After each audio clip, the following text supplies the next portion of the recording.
Namaste friends, I'm greeting you from the Joshimath temple. Yesterday we had a long drive from where we were near Babaji's cave on these very mountainous roads, and as you can see these mountains are quite awe-inspiring. This was a very deep and beautiful morning that we had at this temple. This temple here, Joshimath itself, is considered the gateway to Badrinath. We are just an hour and a half away from Badrinath, but way high up in the mountains. Badrinath is still 4,000 or 5,000 feet higher than Joshimath. And the original name of this place is Jyotirmath. This was established by Adi Shankara, Swami Shankaracharya. Shankara himself was a warrior. He traveled all around the country. It was a kind of a conquest. In Sanskrit he called it Digvijaya, conquering all the non-Vedic faiths and bringing everybody into the fold of mainstream Sanatana Dharma, the faith of the Vedas. So he came to Badrinath, and we will speak more about that when we are at the Badrinath temple, and he established and consecrated that temple. And also this beautiful temple here. There are two main temples here in Joshimath where I'm standing. The first one is a temple of Lord Narasimha. He is the form of Vishnu with the head of a lion. There's a whole story about him and his disciple Prahlada. So this temple was consecrated here by Swami Shankara, Adi Shankara. And it's a beautiful temple with a shaligram or a natural rock fossil, which are often worshipped as forms of Narasimha, just as a Shivalingam is how you worship Shiva. So Narasimha is worshipped in that way. Joshimath is where Badrinath comes to the side in the winter months. By Diwali, which comes either early November or late October, the temple at Badrinath closes, and then the processional deity is brought to this particular place. And here in this particular temple is the seat of the Math, or the spiritual institution that was established by Adi Shankara. So there's a pontiff still here from that lineage, and this place is quite spectacular. Shankara himself, spent time, what he says, eradicating Buddhism, establishing Vedic faith in this particular part of the country. We just meditated at the seat of the pontiff, again a place established by Swami Shankara. He meditated here. There are caves and there are places where Shankara walked. So it is a blessing to be here, present in this very sacred temple and town. We will soon be leaving for Badrinath. The one other thing I'll mention is Shankara had 4 primary disciples, and it's a long story about each one of them, how they came to him. And he established 4 maths in the 4 cardinal directions. And Jyotirmath, or the spiritual institution of divine light, is what he established here in the north. And he appointed his disciple Totakacharya as the head of this particular math. And Totaka himself was a very sweet and devoted soul. He was not very scholarly erudite like other disciples of Shankara, where there's a whole story of how he composes a verse on the spot that displayed his prowess over the language and the philosophy, because Shankara could work through him due to his own devotion. So he was the first pontiff of this institution, and there has been a lineage of Shankaracharya since him, still residing in the Shankara where we are in this sacred town of Joshimath. And soon we'll be leaving for Badrinath, and I'll be speaking more to you from there. Namaste friends. Maybe you can hear the loud voice of Alaknanda right behind me. As you can see, I'm standing right in front of the Badrinath temple. It's a short bridge that you cross over and you can go on to the other side. We reached here yesterday. It's been a very unusual time. It's been wonderful, and many deep and very profound experiences that we have been having through this trip. And also, interestingly, this happens to be one of the most crowded times in Badrinath, perhaps in the history of the temple. For all I know, I don't know, because the priest was telling me that there has been more crowds here than he has ever witnessed. It has to do with the 2.5 years of the pandemic that is coming to an end, and everybody's starting to travel. And the earlier part of September is the most crowded time of the year in Badrinath. So it's hard to even describe how many people are in this holy city right now, which is beautiful, but also it makes our experience a little bit interesting and somewhat challenging, being able to visit the deity and have darshan. Interestingly, just a few days ago, through a friend, I got introduced to one of the priests at the temple who also has a small little shop. He has been a wonderful connection who has helped all of us get darshan and have a lot of different ways of feeling closer to the deity. I first want to talk about the temple and the deity itself, and then I'll share a little bit more about our experience here. We actually arrived yesterday. We crossed Joshimath, and throughout the last 2 or 3 days, we have been blessed by Swami Adi Shankaracharya. Everywhere we go, everywhere I turn, I see a shrine of Adi Shankara. And I've been to all these places before and I've not noticed it. I think, as I might have already said in the previous video that I posted 3 years ago of my trip to Badrinath, I'll leave a link below in case you've not seen this, because I'm not saying most of those things because they've already been said. Shankaracharya is responsible for this temple itself.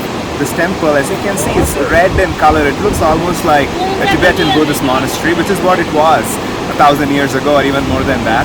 And Shankaracharya, who was on this conquest, I think I spoke about it a little bit when we were in Joshimath, and he was trying to bring all of India into the one fold of the Vedic faith of Sanatana Dharma. So he came here, he debated the Buddhist monks that were here, and he defeated them and he chased them out of India. He defined India itself as the boundaries of India as we know it today, and he established the Vedic faith on this land. So here in this temple, he got the Murti of Badrinarayan. Again, in the same spot that you're seeing, there's a place called Narad Kund, which is where he sent the locals to dig out the Murti from under the river. And that's how he established this temple. And as I already mentioned in the first part of this video from 3 years ago, he also had Brahmins from his own family, the family of Nambudiris from Kerala. He made them responsible for this temple. So even today, the Nambudiris that come from where Shankara is, Adi Shankara is from Kerala, they are the ones who take charge of this temple. The head priest is a Nambudiri. And this time I also had the wonderful opportunity of meeting the head priest and visiting his home through the help of my other priest friend. Today morning we had this extremely profound experience of sitting in what is called Maha, abhishek. It is the great ablution of the Lord of Badrinath. As you all know, again I'm assuming you've seen the first part of the video, the Murti in Badrinath bears very close resemblance, or I might say as a devotee, it is a Murti of Mahavatar Babaji. You can see the strong resemblance of the Yogi seated in Padmasana or the lotus posture with his hands crisscrossed like this. The other two hands, the four arms of Badrinath, the other two are not actually as clearly in the stone. They are more an assumption or something that was created in order to represent Narayana. He is Narayana, it is not that it is not. He is Badrinarayana, he is Babaji. It's not to say that he is one or the other, because Mahavatar Babaji is Badrinath, he is Badrinarayana in my view. And so it was very profound that we were watching this abhishek. I've seen the Murti without any adornments. There is only one time during the day at 5 a.m. in the morning that you can actually see the Murti without all the clothes and the garlands that cover it. So that time is at 5 a.m. and you have to go to the temple at 4 a.m., which is what we did today. All of us woke up at 3:30 a.m. We had our showers.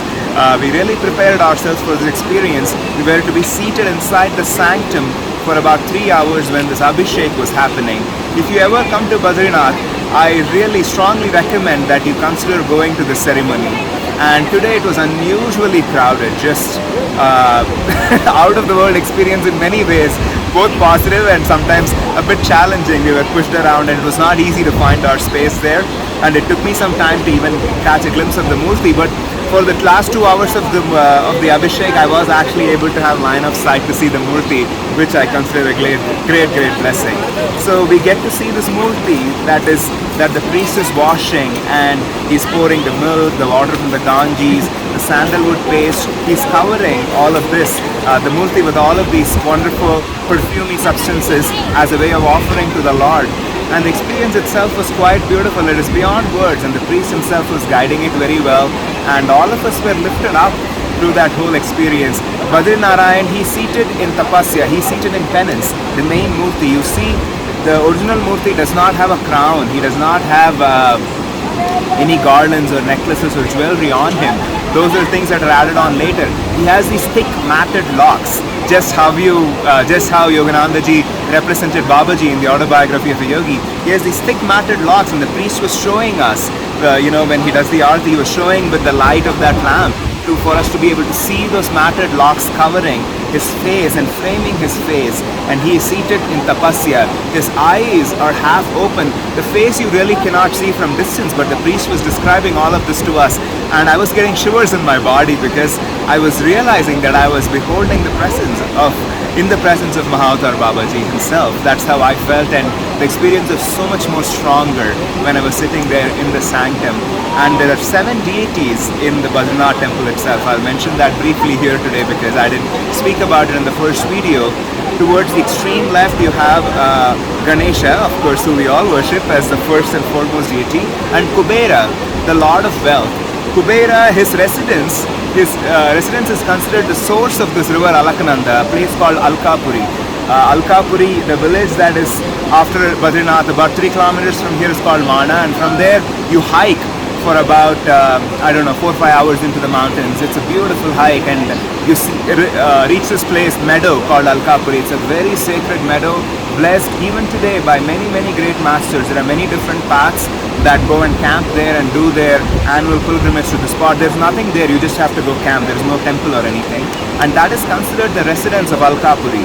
I should say Alkapuri is considered the source of the river Alaknanda, just as Gangotri is considered the source of the Ganges, but it's not today because the glacier has receded far beyond.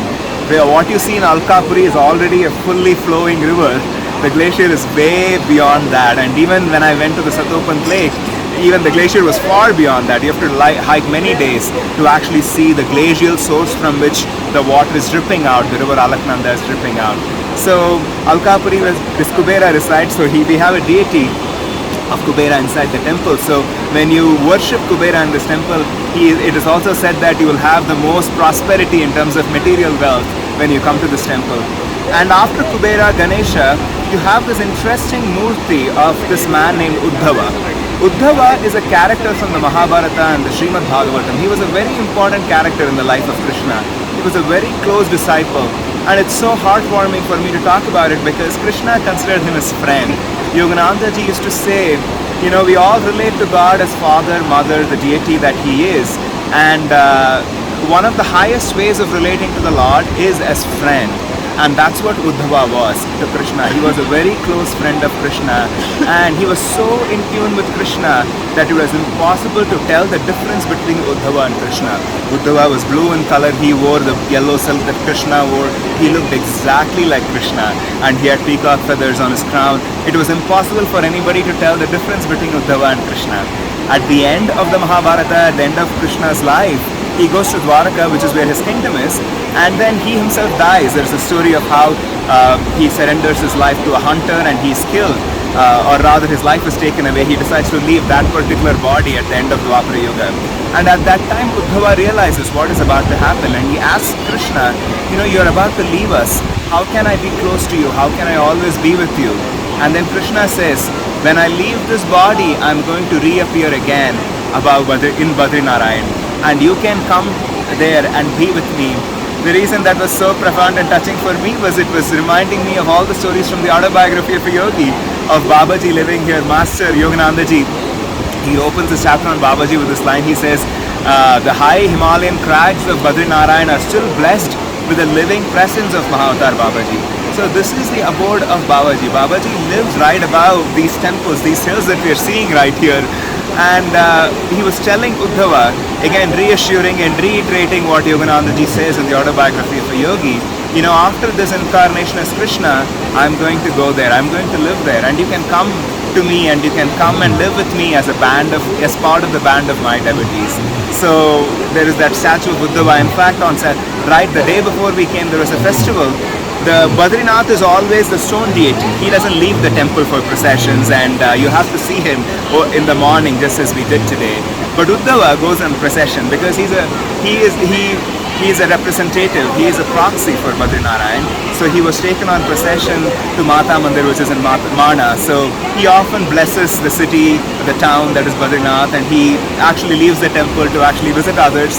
But it really does not make a difference because he is a proxy for Krishna, he is a proxy for Badrinarayan. So when Uddhava is out there, Krishna is out there with him, Badrinarayan is there with him. So he went on a procession, and when he is there, the shrine closes here.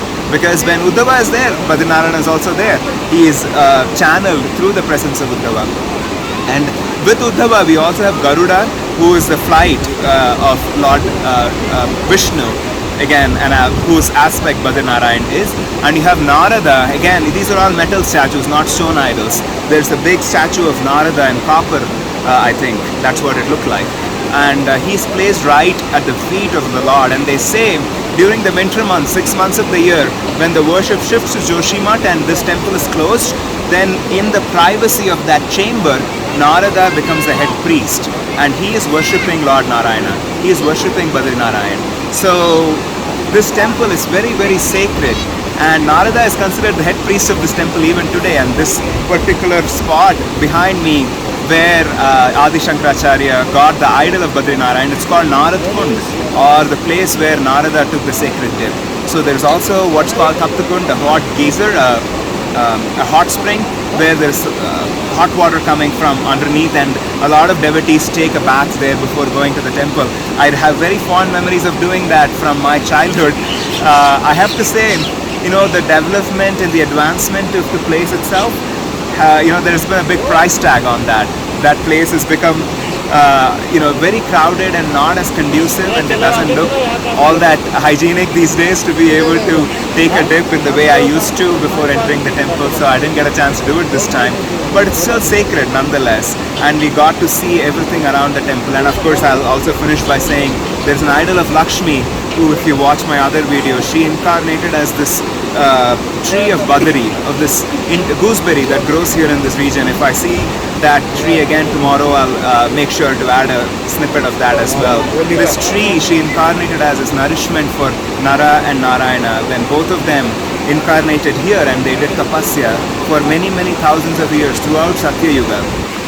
The speciality of Badrinath is, as the Srimad Bhagavatham says, in all the other incarnations as Krishna and Rama, Narayana was born and then he died. So these were all very, these were giving shivers as I was sitting there and hearing these stories as told by the priest. But in Badrinarayan, the form of Vishnu as Babaji, as we witnessed today, he always resides there in tapasya. And that's what, again, it was so profound for me, because it was reiterating everything that we all know by reading the autobiography of the Yogi.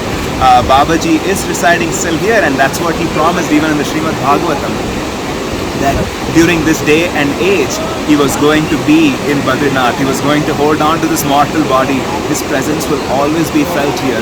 The temple is very, very sacred, but as I was meditating there yesterday I had a chance to meditate a little bit longer near the shrine of Shankaracharya inside the temple. There was some space there, not as crowded, and I was profoundly having this feeling that this whole land is sacred, not just this temple.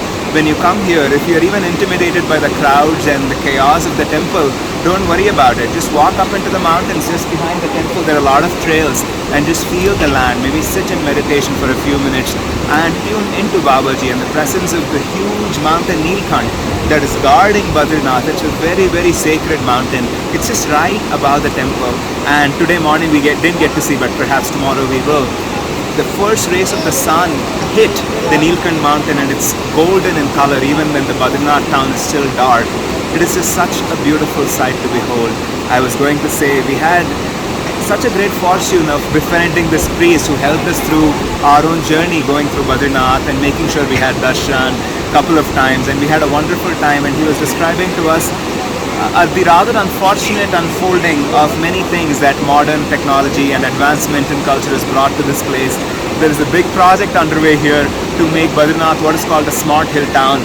All that we see there, he was describing, by the month of November, when the temple closes and the water level goes down, they're going to bring big bulldozers and roll all of it out, and there'll be new construction.